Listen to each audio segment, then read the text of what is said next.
안녕하세요. 법무법인 디라이트의 김동환 변호사입니다. 오늘 이 시간에는 요새 화제의 중심인 NFT에 관련해서 간략하게 알아보도록 하겠습니다. 몇 가지 예를 좀 먼저 가져왔는데요. 왼쪽 이미지는 2021년 3월 올해 초에 크리스티 경매에서 판매된 Every Days, The First 5,000 Days라는 작품입니다. 이미 유명해서 많은 분들이 아실 텐데요. 비플이라는 예명으로 활동하는 디지털 아티스트 마이크 윙켈만의 작품입니다. 당시 약 700억 원이라는 높은 가격에 판매되었고, 해당 가격은 현재 생존하는 작가의 작품 중 세 번째로 높은 금액입니다. 높은 가격이라는 이슈 이외에도 NFT의 형태로 판매되었다는 점에서 미술계와 블록체인 업계 모두의 화제가 되었습니다. 또 다른 예시로 오른쪽 이미지를 가져왔는데요. 이거는 엑시 인피니티라는 NFT를 이용한 게임의 소개글입니다. 다들 또 알고 계시죠? 해당 게임 개발사인 베트남의 스카이마비스라는 게임사는 현재 기업 가치가 약 30억 달러, 무려 3조 6천억 원으로 평가받고 있고요. 올해 3분기 엑시 인피니티의 매출액은 9천억 원이 넘습니다. NFT를 활용해서 플레이 투 earn, P2E라고 하죠. 게임을 하면 돈이 된다는 장르를 새롭게 개척했다고 평가받고 있죠. NFT가 정말 이렇게 화제가 되고 있는데 법적인 관점에서는 어떻게 알아봐야 되는지 살펴보도록 하겠습니다. NFT를 직역하면은 Non-Fungible Token이라는 약자죠. 그대로 직역하면은 대체 불가능한 토큰이라는 의미입니다. 대체 불가능하다는 게 이런 개념은 법적으로 보면은 종류물과 특정물로 구분되어지는데요. 어떻게 보면 특별한 개념이지만 또 어디에나 존재하는 개념이기도 합니다. 지금 이 영상을 보고 계시는 여러분들도 세상에 단 하나밖에 없는 고유한 존재이기도 하고요. 예를 들어 사용하고 계시는 핸드폰 같은 경우에는 공장에서 찍혀서 나올 때에는 동일한 제품이 많더라도 그 뒤 사용자의 여러 데이터가 기록되면서 세상에 단 하나뿐인 핸드폰이 되는 것이죠. 이처럼 유일하다 혹은 대체 불가능하다 라는 개념은 곳곳에 존재하고 그렇게 새로운 개념은 아닙니다. NFT 형태의 토큰은 이런 디지털 자산에 설명드린 유일하다 혹은 대체 불가능하다 특성을 부여한 것이라고 생각하시면 쉽습니다. 실제로 들여다보시면 각 토큰마다 고유한 인식값을 가지고 있고요. 예를 들어 이더리움 블록체인 네트워크 상에서 발행되는 NFT 형태의 디지털 자산은 ERC721이나 1155라는 프로토콜을 이용해서 발행이 되는데요.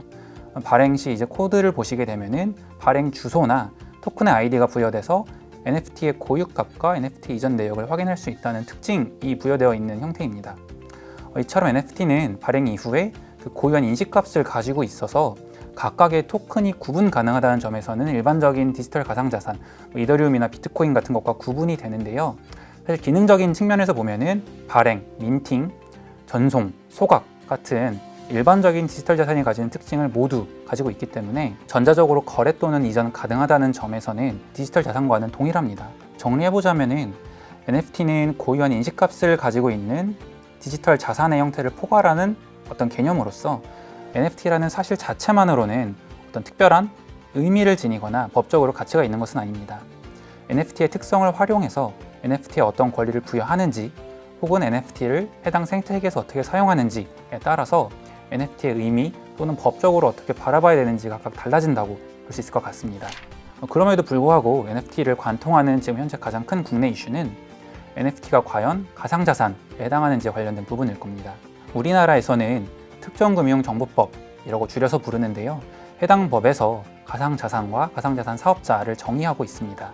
그리고 가상자산 사업을 하는 경우에는 특정금융정보분석원장에게 관련된 사업 신고를 하도록 하고 있어서 NFT가 가상자산에 해당하는 경우에는 NFT를 이용해서 사업을 하려고 하는 경우 가상자산 사업자에 해당할 가능성이 높고 그렇다면 신고 의무를 부담해야 됩니다. 그런데 이런 신고는 단순히 쉬운 신고가 아니라 ISMS 인증을 받고 그리고 이제 그 이후에 내부 절차 등을 거쳐서 심사에 준하는 좀 엄격한 신고에 해당하기 때문에 그리고 아울러서 자금 세탁 방지 체계까지 자체적으로 갖춰야 되기 때문에 사업자 입장에서는 NFT 관련된 사업을 할 때 본인이 가상자산 사업자에 해당하는지 여부가 가장 큰 중요한 이슈일 겁니다. 한편 투자자 입장에서는 아시다시피 2022년 1월 1월부터는 가상자산의 거래로 인해서 발생하는 소득을 기타 소득으로 분류하고 가상자산 소득 금액에서 일부 금액 250만 원을 공제한 이후에 22%를 과세 납부하도록 되어 있죠. 그렇기 때문에 NFT가 가상자산에 해당한다면 관련 과세 규정의 적용을 받아서 세금을 납부해야 되는 이슈가 있기 때문에 마찬가지로 중요한 이슈입니다. 특정금융정보법에서 가상자산에 대한 정의 규정을 먼저 살펴볼까요? 보시면은 가상자산을 포괄적으로 경제적 가치를 지닌 것으로서 전자적으로 거래 또는 이전될 수 있는 전자적 증표로 정의하고 있습니다. 크게 보면은 경제적 가치가 있을 것, 전자적으로 이전 가능할 것, 전자적 증표일 것을 요건을 하고 있기 때문에 사실 웬만해서는 이 요건에 다 포함시킬 수 있습니다. 다만 가상자산에 해당하지 않는 것들을 예외적으로 정하고 있는데요. 이 중 나목을 보시면 게임산업진흥법에 따른 게임물의 이용을 통해서 획득한 유무형의 결과물의 경우에는 가상자산에 제외된다고 정하고 있어서 언뜻 보면은 게임상에서 발행한 NFT 같은 경우에는 이 규정에 의해서 가상자산에 해당하지 않는 것은 아닌가 싶은 생각이 들지만 사실 과거 법원의 판례들을 살펴보면은 예를 들어 리니지에서 화폐로 사용되는 아덴 같은 경우에는 해당 조문으로 보고 있지는 않거든요. 그렇기 때문에 게임상에서 발행한 NFT라고 하더라도 현재 무조건적으로 이 규정에 의해서 가상자산에 해당하지 않는다고 보기는 어려운 상황입니다. 결론은 가상자산에 해당하는지 안 하는지 알 수 없다. 이게 좀 추상적인 결론인데요.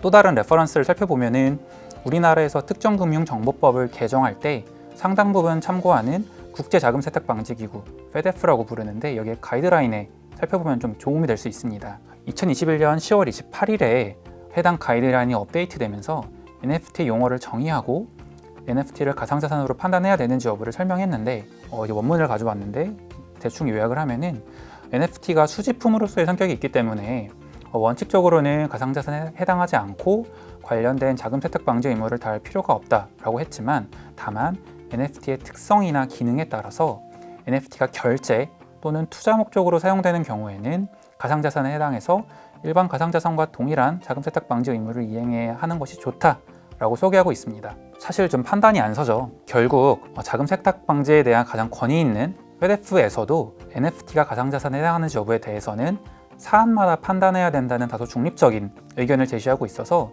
국내 금융당국에서도 방향을 하나로 정하고 있지 못한 상황입니다. 다만 NFT가 가상자산에 해당한다면 당장 2022년 1월부터 과세 이슈가 존재하기 때문에 빠른 입장 정리가 필요한데요.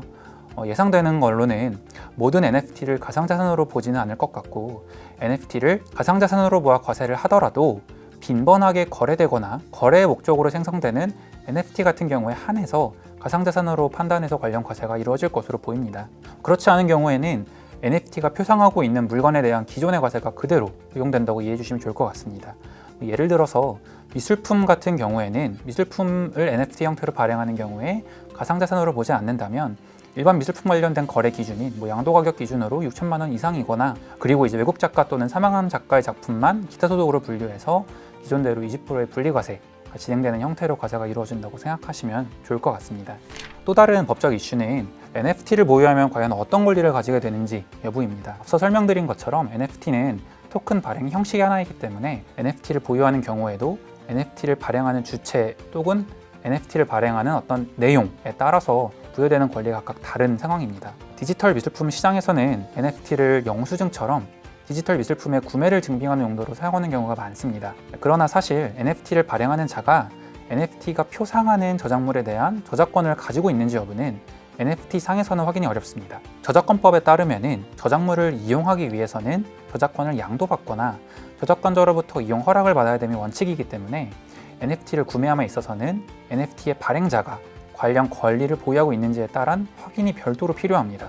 또한 경우에 따라서는 NFT를 보유한다고 해서 소유권이 아니라 어떤 저작권의 이용권만을 부여하는 경우도 있기 때문에 NFT를 구매하는 과정에서 약관이나 관련 계약 문구 등을 유의해서 살펴볼 필요가 있습니다. 게임물의 경우를 살펴보면은 게임물은 NFT를 아이템을 소유한다는 의미를 부여하는 경우가 많습니다. 기존에는 이용자가 게임을 이용하는 경우에 그 게임을 가입하는 이용 약관 등에서 예를 들어 게임 내에서 회사가 제작한 컨텐츠에 대한 저작권 등을 모두 회사의 소유라고 정한다거나 회사는 회원에게 회사가 정한 조건에 따라 게임이나 캐릭터, 아이템, 포인트 등을 이용할 수 있는 이용권만을 부여한다는 것을 명확히 해서 이용자가 회사에게 허락한 범위 내로 컨텐츠를 이용할 수 있는 권리만을 보장하고 있습니다.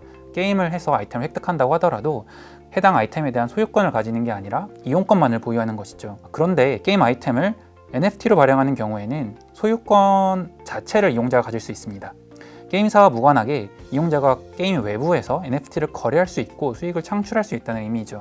다만 우리나라에서는 현재 게임을 유통하기 위해서는 게임 산업 진행에 관한 법률에서 정하는 바에 따라서 게임물관리위원회 등의 사전 등급 분류를 받아야 되는데요. 게임물관리위원회는 NFT 소유권이 게임사가 아닌 이용자에게 귀속되기 때문에 이는 게임 산업법에서 정하고 있는 경품에 해당할 여지가 있고, 그렇기 때문에 게임 외부에서 NFT가 자유롭게 거래가 가능하다는 것을 근거로 NFT가 도입된 게임에 대해서 등급 분류 거부를 해오고 있습니다.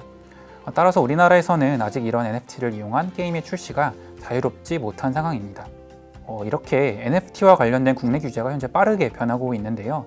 한 달 뒤에는 또 어떤 식으로 업데이트가 되고 규정이 변할지 모르는 상황입니다. 변하는 대로 또 업데이트 드리도록 하겠습니다. 그리고 그 과정에서 궁금하시거나 자문이 필요하신 사항이 있으면 저희 법무법인 디라이트로 언제든지 연락해 주시기 바랍니다. 감사합니다.